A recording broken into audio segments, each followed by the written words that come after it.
Na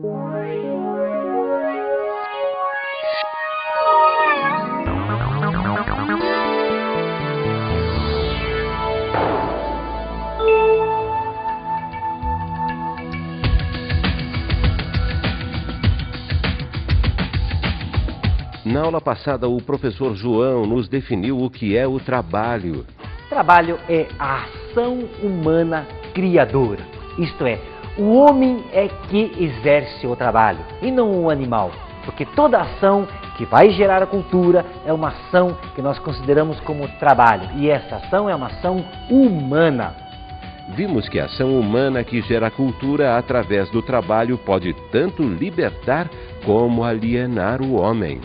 O trabalho, ele pode levar o homem para a alienação, como pode levar o homem a desenvolver a sua capacidade de liberdade.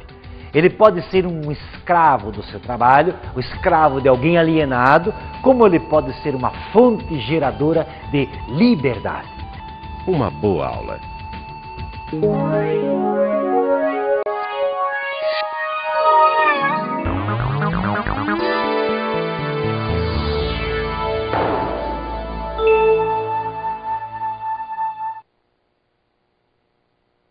Ideologia é um conjunto lógico, sistemático e coerente de representações, ideias e valores, e de normas ou regras de conduta que indicam e prescrevem aos membros de uma sociedade o que devem pensar e como devem pensar, o que devem valorizar e como devem valorizar, o que devem sentir e como devem sentir, o que devem fazer e como devem fazer. Marilena Chauí. Olá, meus amigos, minhas amigas.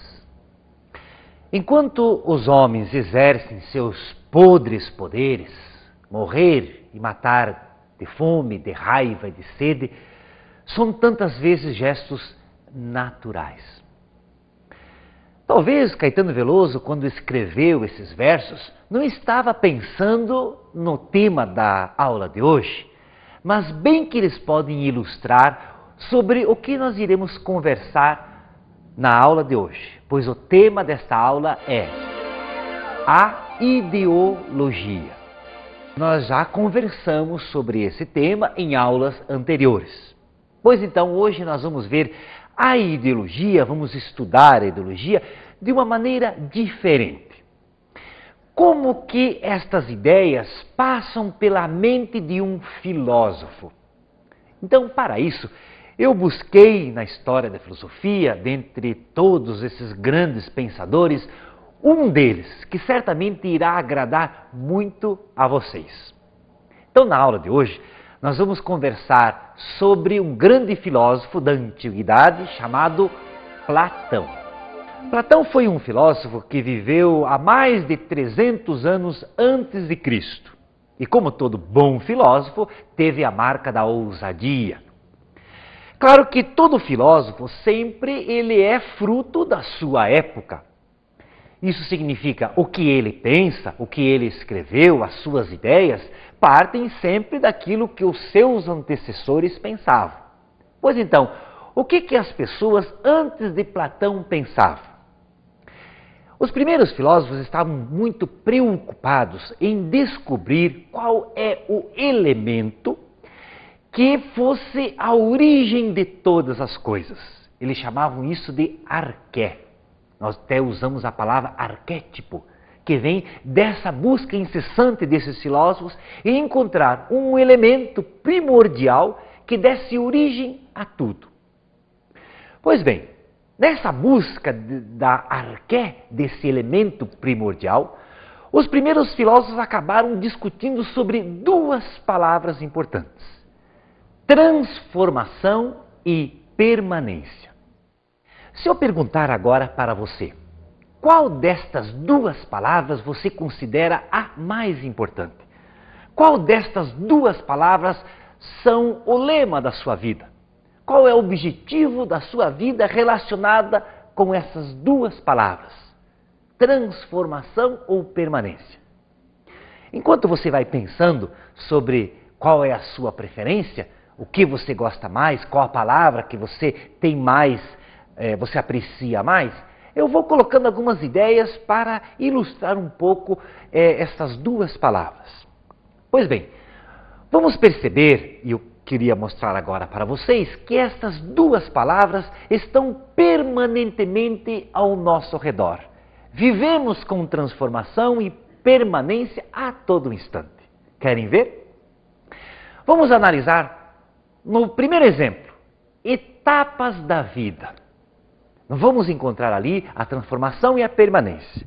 Por exemplo, a transformação. Você cresce, se transformou num belo menino, num adolescente, num jovem, é maduro. Quer dizer, o seu corpo transformou. E as suas ideias também foram se transformando ao longo do tempo. No entanto, também nós temos aí a permanência. Por quê? Nós desejamos sempre permanecer com certa estabilidade. Bob Dylan diz o seguinte: construa uma escada para as estrelas e permaneças sempre jovem. Permanecer sempre jovem é um desejo para todo mundo. Permanecer com boa saúde, permanecer no emprego, permanecer com boa estabilidade. Vejam então que nas etapas da vida encontramos essas duas palavras. Segundo exemplo, a comunicação de massa. Vamos analisar, por exemplo, na música. Lembram-se, nós tivemos os Beatles, Rolling Stones, Madonna, Michael Jackson, tivemos Vinícius de Moraes, Chico Buarque e os cantores atuais. Tivemos, por exemplo, nos esportes, Ademar Ferreira da Silva, um João do Pulo, Gustavo Borges. Tivemos no tênis Thomas Koch, agora temos Guga. Tivemos no futebol Newton Santos, Garrincha, Pelé, Zico e os atuais jogadores. Quer dizer, nós tivemos ao longo de todo esse tempo os atletas indo, músicos, se transformando. Muitos deles, inclusive, até já morreram. Enquanto eles passaram, eles se transformaram, o que permaneceu? Permaneceu o rock, permaneceu a música popular brasileira, permaneceu o atletismo, permaneceu o sonho de sempre quebrar um novo recorde, permaneceu a música, o futebol. Então, na comunicação de massa nós encontramos também coisas que se transformam, pessoas que vão se transformando e coisas que permanecem sempre como estão. O terceiro exemplo é na sociedade de consumo. Aí nós vamos encontrar de uma maneira muito mais violenta. Aqui a guerra entre transformação e permanência é muito mais radical. Nós temos a moda nos trazendo roupas diferentes a todo momento. Dentro da nossa casa existem as propagandas de eletrodomésticos cada vez mais eficientes. Carros com novos modelos a todo momento. Existe uma transformação violenta muito grande. E agora? Como comprar tudo isso? Aí entra a permanência. Enquanto essas coisas se transformam, isto é, enquanto os preços se alteram, permanece o nosso salário sem condições de adquirir isso. Controle de preços versus salário. Essa é a visão filosófica da permanência e da transformação dentro da realidade econômica que nós vivemos. O quarto exemplo é na história política, principalmente quando analisamos a história dos países do terceiro mundo, os países pobres. De um lado, nós temos um grupo que quer uma nova Constituição, quer eleições, quer diretas já. E por outro lado, temos um grupo que quer que tudo permaneça como está, porque é conveniente para eles. No quinto exemplo, as leis de exceção. Isso nós temos nos países que são governados por regimes ditatoriais, opressores. Na história do Brasil, nós tivemos o exemplo do período militar.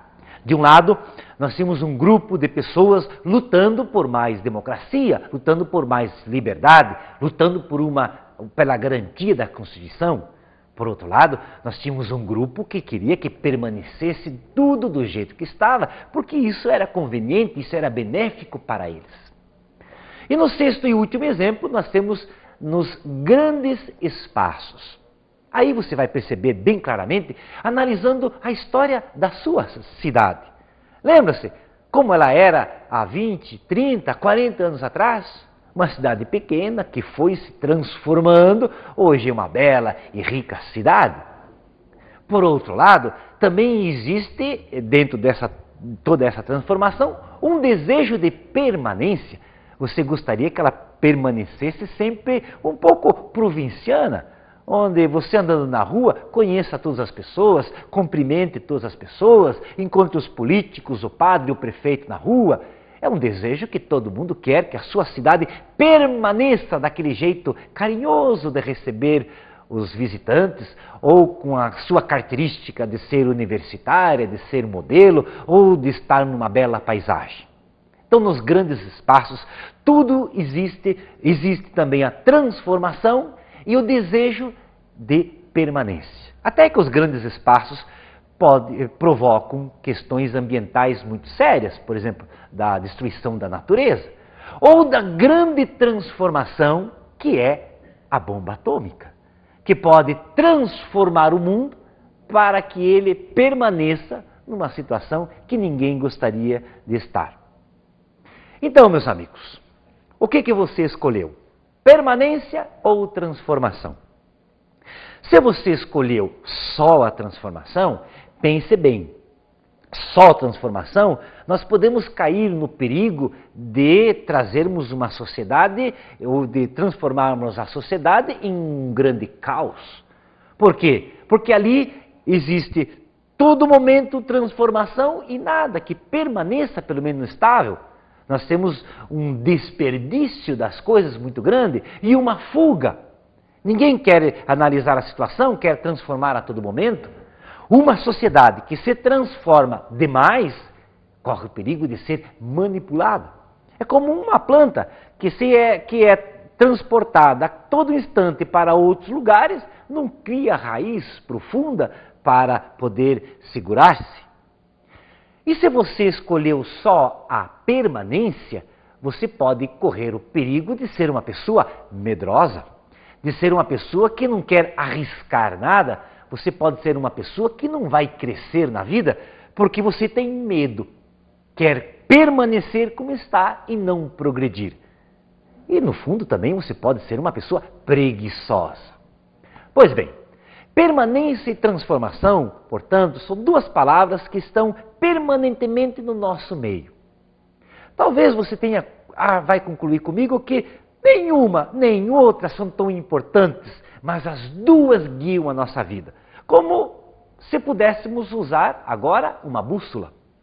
A bússola aponta sempre para o norte, permanentemente para o norte.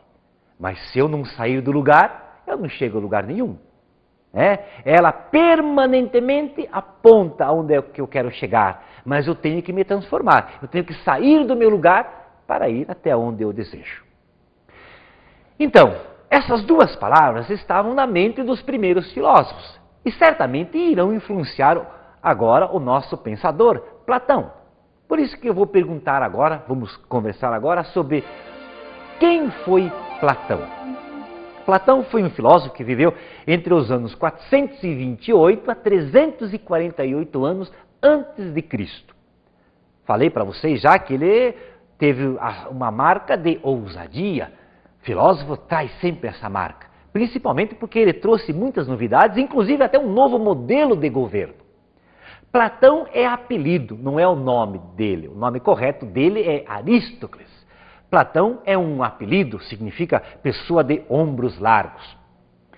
Platão viajou muito, ouviu muitas pessoas, conversou com muitas pessoas e foi discípulo de Sócrates, talvez o grande nome da filosofia da antiguidade. E foi um bom discípulo, tanto que se tornou um bom escritor.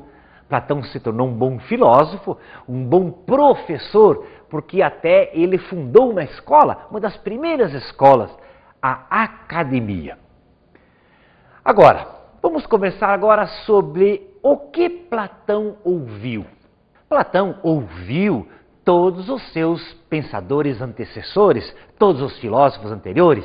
Eles estavam, como já disse no início da aula, muito preocupados em encontrar um elemento que fosse o primordial na transformação de todas as coisas. Porque eles observavam que todas as coisas se transformam a todo instante. Existe uma transformação violenta. Mas o que eles estavam preocupados era como essas coisas se transformam. Por exemplo, uma semente deitada até numa terra infértil, seca, brota uma pequena árvore e se transforma numa frondosa plantação. Quer dizer, como que as coisas se transformam a todo instante? Esta era a preocupação. E muitos encontraram esse elemento em diversos outros elementos da natureza. Para alguns, por exemplo, esse elemento era o fogo, para outros o ar, a terra, né? Ou um elemento informe chamado ápero, ou até o átomo. Todos estavam preocupados em conhecer por que se justificava essa transformação na natureza. Talvez eles não encontraram resposta, mas Platão vai encontrar. Então nós vamos ver agora o que Platão ficou pensando. Ele pensou exatamente sobre essas duas palavras, permanência e transformação. Ele observou, por exemplo, que existem duas realidades. E aqui agora quero chamar bastante sua atenção, porque agora nós vamos mergulhar profundamente no pensamento de Platão. Então, ele descobriu duas realidades. Uma de coisas que são eternas e imutáveis. Eternas duram para sempre. Imutáveis não mudam nunca. É uma realidade. A outra realidade é o mundo sensível, que se transforma a todo instante. É um mundo que flui, que passa. Então, nós temos, segundo Platão, dois mundos. O mundo do sensível e o mundo das ideias. O mundo do sensível é fácil nós percebermos, porque nós o captamos através dos nossos sentidos. Eu vejo, eu sinto, eu ouço, eu tenho até o gosto. Os nossos sentidos me dão o conhecimento do mundo sensível, praticamente.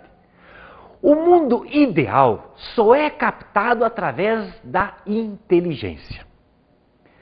Só que um deles é eterno e imutável, e o outro é transitório, muda.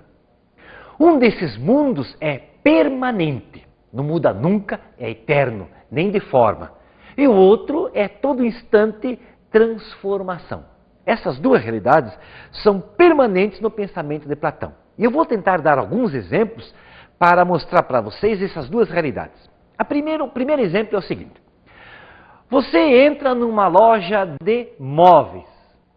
Só que você vê lá dentro mesas, cadeiras, camas, sofás, mas o que interessa para você é buscar uma cadeira.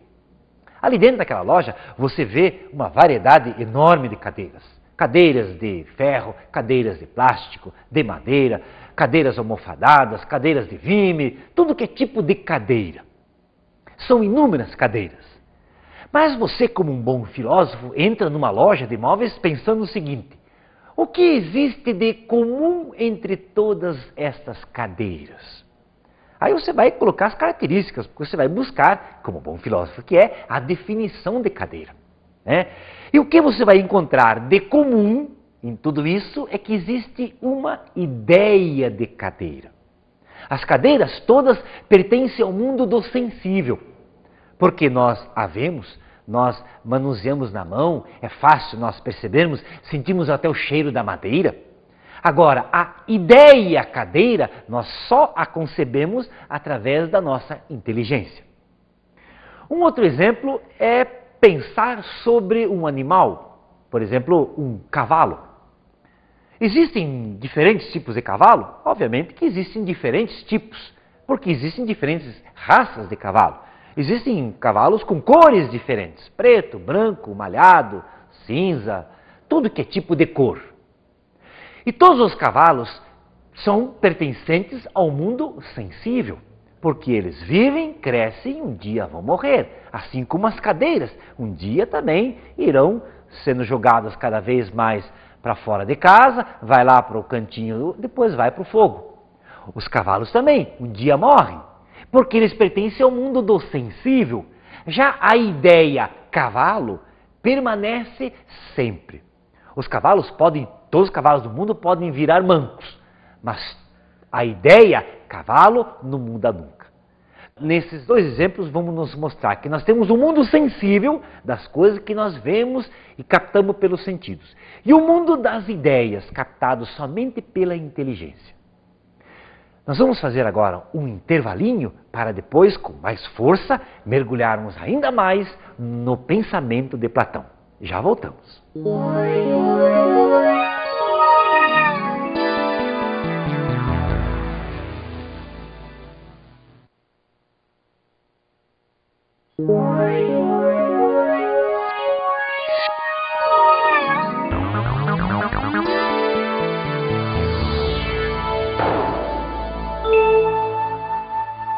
E agora, depois desse nosso intervalo, vamos conversar um pouco mais sobre as ideias de Platão. E eu quero mostrar um outro exemplo para você.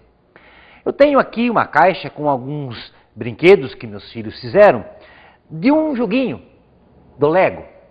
Por que esse exemplo? Os primeiros filósofos estavam preocupados em como as coisas se transformavam e queriam saber como os objetos, os seres, são montados. Eles imaginavam que acontecia o seguinte: todos os seres, um homem, ou um objeto, por exemplo, uma casa, ou um animal, eles eram montados peça por peça, como se fossem peças de um Lego.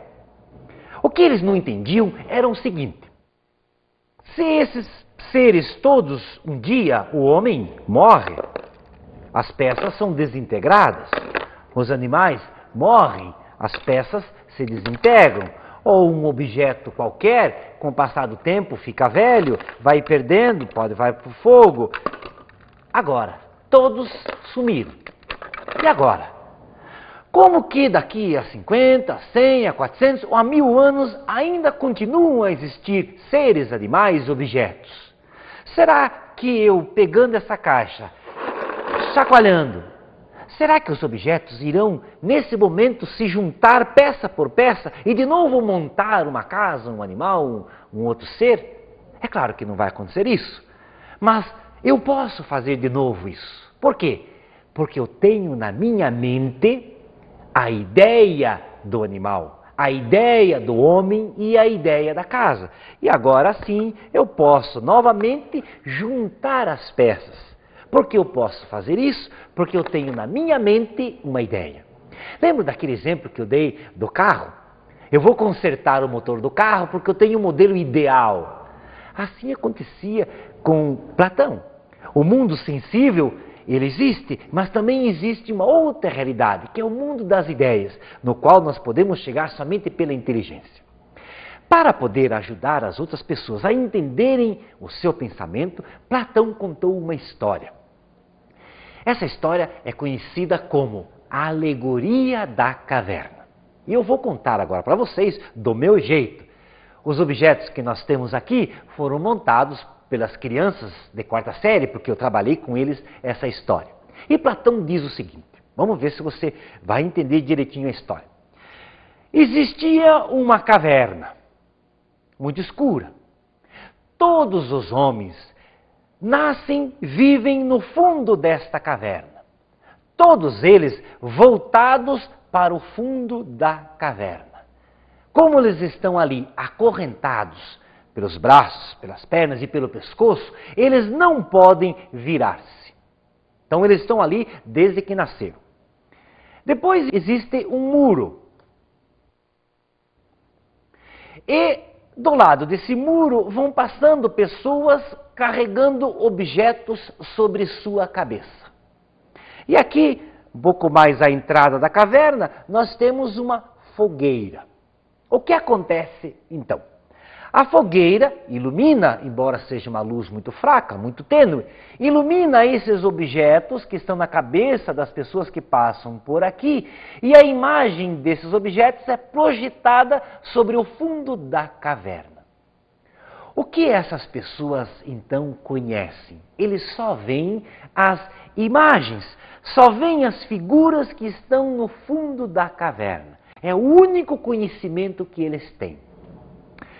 O que aconteceria, diz Platão, se um dia algum deles, ou um pelo menos, conseguisse se libertar das cadeias, das correntes e saísse daquela condição, voltasse o seu rosto para a entrada da caverna?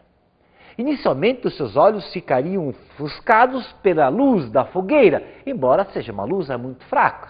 Mas depois ele consegue sair da caverna. Aí sim os seus olhos ficam bem ofuscados por causa da luz do sol. A luz do sol é muito forte. Mas com o passar do tempo, os seus olhos vão se acostumando à luz do sol e ele, enfim, vai poder ver os objetos, as coisas, como elas verdadeiramente são.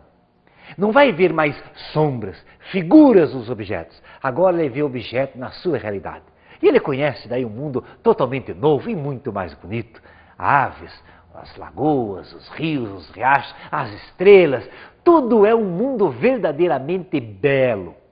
Ele fica tão feliz que ele passa um bom tempo ali apreciando tudo aquilo, de tão perfeito que é aquele mundo. Só que ele não é egoísta. Ele pensa nos seus amigos que ficaram lá presos no fundo da caverna. O que ele faz então?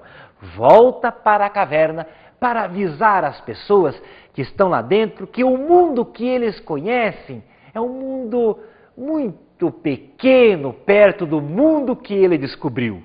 Ele conta para as pessoas que o que eles veem são somente sombras, figuras, não vê a realidade em si. As pessoas, obviamente, não irão acreditar nele, porque as pessoas dizem, a realidade é esta que eu vivo. Eu estou vendo uma figura, eles não conhecem outra realidade. E acabam por matar o nosso amigo. Platão falou que a pessoa morreu, talvez lembrando um pouco da figura de Sócrates, o seu mestre, que morreu, obrigado a tomar cicuta, por tentar ajudar as outras pessoas a descobrir a luz. O que significa, então, esta alegoria da caverna? Vamos prestar atenção nos elementos que estão aqui dentro. Primeiro, nós temos uma realidade dividida em dois mundos. O mundo daqui de dentro, que é o mundo sensível, e o mundo fora, que é o mundo ideal. Esse mundo sensível é imperfeito, só tem sombra e figura. O mundo de fora da caverna é o mundo das ideias. Existe uma passagem entre esses dois mundos. Eles não são separados, não. Tanto que a pessoa dali dentro pode sair para o mundo das ideias. Nós temos aqui dentro um mundo de prisão e fora o mundo de liberdade. A pessoa que está aqui dentro vê somente o quê? Ideias empacotadas. Ele compra as ideias e de tanto ele ver as imagens, acaba se acostumando. Ali dentro está a ideologia. Fora está o verdadeiro conhecimento. Então, esse exemplo, essa história de Platão, vai nos diz então sobre essas duas realidades. Vamos acompanhar agora num quadro como que os conceitos estão representados nessa história de Platão. Vamos acompanhar no quadro aqui. Na história que Platão nos contou, no texto que ele nos narrou, nós temos o mundo sensível, que é a caverna, e o mundo lá de cima, o mundo perfeito. Na caverna estão as pessoas presas. Fora da caverna existe a liberdade, as pessoas estão libertas. Dentro da caverna existe a luz do fogo, fora a luz do sol. E há uma grande diferença entre a luz do fogo, que precisa ser alimentada a todo instante, e a luz do sol não, ela é sempre contínua.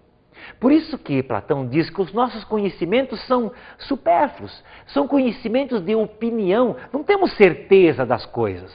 A luz do sol, que é a luz da razão, nos dá o verdadeiro conhecimento. Dentro da caverna nós temos o mundo da transformação e fora da caverna o mundo da permanência. Dentro da caverna o nosso mundo é o mundo sensível, fora dela é o mundo das ideias. Aqui nós conhecemos esse mundo somente através dos sentidos, aqui somente através da nossa inteligência. Dentro da caverna o homem, o corpo, fora dela as almas. Se analisarmos dentro da política, dentro da caverna nós temos grupos, privilégios de grupos que dominam e usam a ideologia para isso. Fora da caverna nós temos o bem da sociedade. Aqui dentro as pessoas buscam o seu próprio bem. Fora da caverna, o bem comum, o bem de todos. Aqui dentro nós temos o poder, a honra individual. Fora da caverna nós temos o bem comum. Se analisarmos sobre o aspecto ou o ângulo do conhecimento, dentro da caverna nós vamos ter o conhecimento somente de aparência, o conhecimento de opinião, as pessoas só dão opinião. Temos a ideologia, fora dela sim, nós temos o conceito verdadeiro, temos a ciência. Analisando sob o ponto de vista da ética, dentro nós temos o prazer imediato. Fora nós temos o prazer pleno, a realização plena do ser humano. O amor, por exemplo, dentro nós temos os corpos belos, fora nós temos a beleza. Por isso que as pessoas quando falam em amor platônico, não significa aquele amor bobo de ficar imaginando e pensando e sonhando sobre a namorada. Não. Dentro da caverna nós temos somente a beleza física, fora dela nós temos a beleza pura. E na educação, dentro da caverna, nós temos a espontaneidade, a educação na base da ilusão. Fora dela, nós temos a educação plena, a verdadeira educação. Portanto, esses dois mundos de Platão nos mostram que existe um mundo sensível, que é o mundo fraco do conhecimento, e o mundo das ideias. Este é o verdadeiro conhecimento. E já que estamos falando em conhecimento, vamos analisar o conhecimento em Platão. Quando falamos em conhecimento, eu poderia chamar a sua atenção sobre uma bolinha de sabão. Uma bolinha de sabão é muito tênue, é muito fraca. A qualquer instante, por uns segundos, ela evapora-se. Assim é o conhecimento sensível, muito simples, somente de opinião.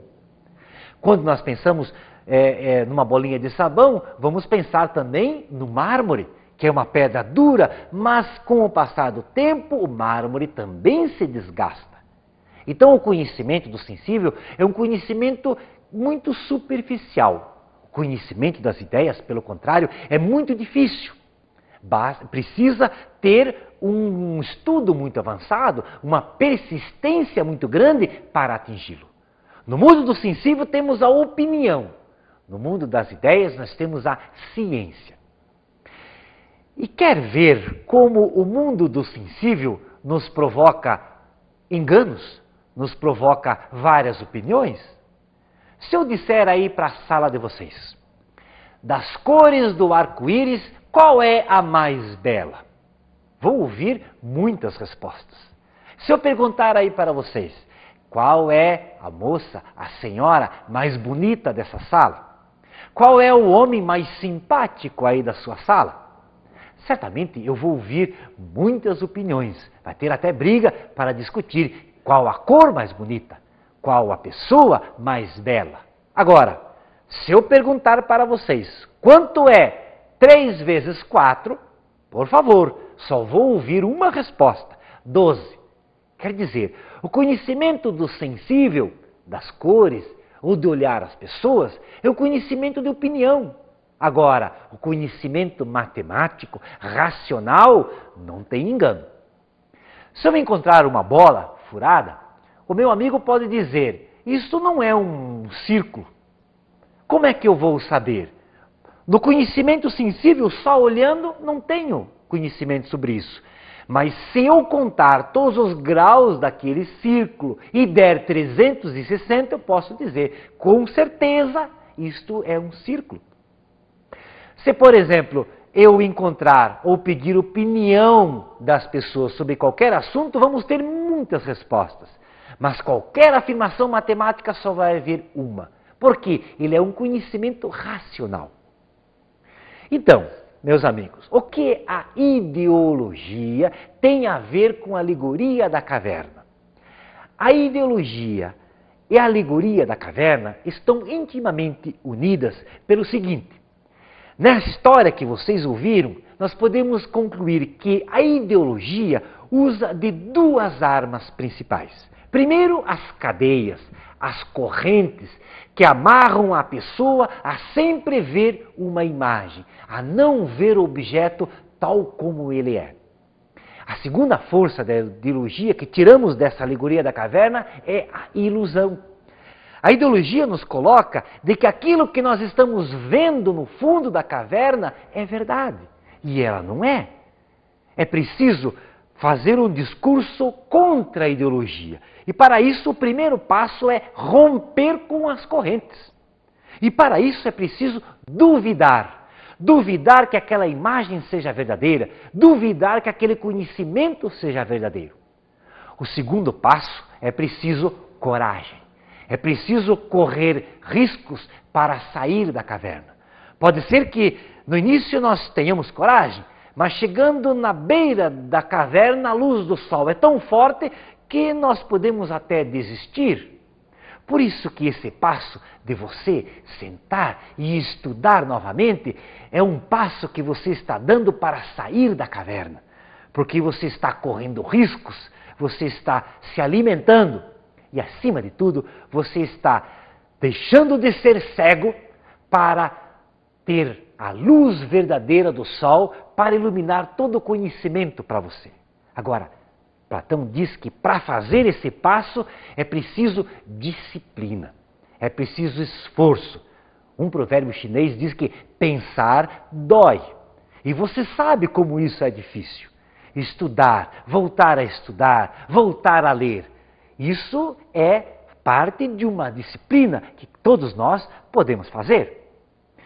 E agora, meus amigos, eu quero deixar a vocês algumas dicas de estudo.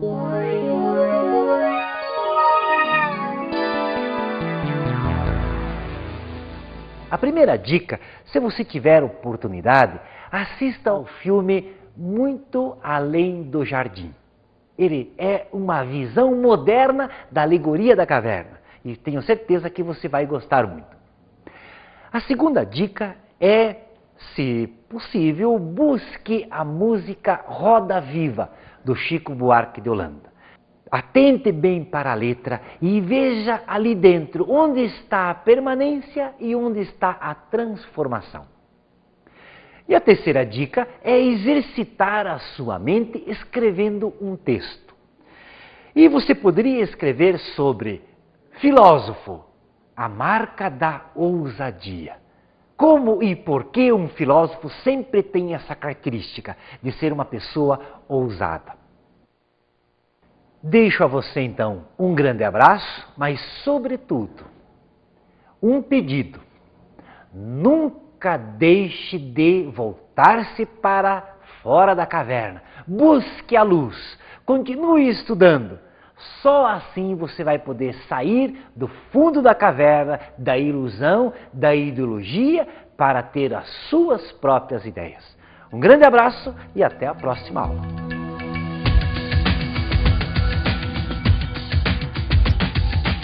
Na aula de hoje, o professor João fez uma análise da ideologia, partindo das ideias do filósofo grego Platão. Platão, ao analisar o que os seus filósofos antecessores elaboraram como pensamento, principalmente através da discussão sobre o que é mais importante, a permanência ou a transformação, elaborou um conceito novo, valorizando o mundo das ideias e a fuga do mundo do sensível, que é um conhecimento meramente de opinião. As ideias de Platão estão contidas de forma figurada em uma alegoria. A alegoria da caverna de Platão nos diz que existem dois mundos, o mundo do sensível e o mundo das ideias, o mundo da opinião e o mundo da ciência. Bons estudos!